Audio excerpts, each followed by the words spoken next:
টার্গিলা বরবাড়ি, সদস্যের নাম রাবেয়া বেগম, স্বামী Mohammad Yusuf Mia. Action for social development company, এরা বলছে এনজু এই কথা বলে আমাদেরকে ঋণ দিব। এরা হরিচ্ছার চৌরাস্তায় শহীদ মিয়ার বাড়িতে অফিস ভাড়া নিছে।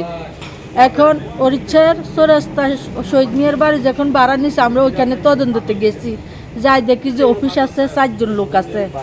এখন বলছি যে শহীদ আমাদের বাসুর ফুফা শ্বশুরের বলে, আমরা যখন বাসা ভাড়া নিছি তখন কোনো মালিকের সাথে কোনো সদস্য যাইতে পারবে না, আমরা অফিস লেনদেন করবো, আপনারা নেবেন। এই কথাটা আমরা আসছি।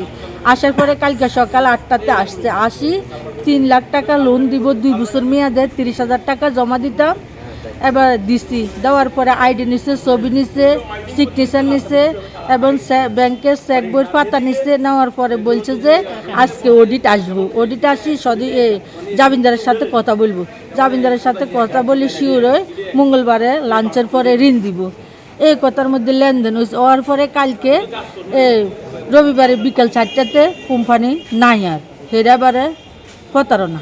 200-250 লোকের টাকা 30, 40, 50, 20, 10 মানে যে যার চাহিদা এইভাবে বলে নাকি আমরা 2 বছরে 7,500 টাকা লাভ নিই লাখে, আর অন্য জন্য 14,000, আমরা নিয়ম 7,000।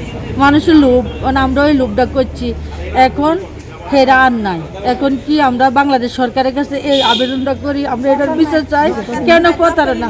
কেস 2-1 ছবি আছে মোবাইলে, 2-1 মহিলা আছে, মহিলার ছবিটা রাখছে যে এদের বাড়ি 14 গ্রাম।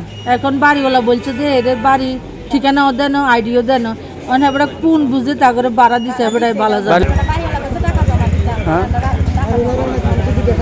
আমরা শহীদ মিয়াকে বিভিন্ন সদস্যরা জিজ্ঞাসা করছে যে আমরা ওনাদের সাথে লেনদেন করতে পারি কিনা।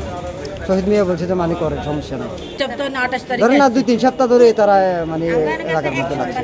আর ওখানে আসতে এসে যাইতে আছে, মানুষও আসতে এসে যাইতে আছে, বাড়িওয়ালা কিন্তু দেখতে আছে। বাড়িওয়ালা নাকি এখন অস্বীকার করতে আছে। বাড়িওয়ালা বলতেছে আমি আইডি কার্ডও নেই তোদের কাছে, মানে আমাদের কাছে কোনো কিছু নেই। বর্তমান সরকারের কাছে বিচার চাই, আমাদের বর্তমান সরকার যে আছে ডক্টর ইউনূসের কাছে আমরা বিচার চাই। উনি আমাদের এই ফকরের বিচার চাই, বিচার যদি করে দেয় আমরা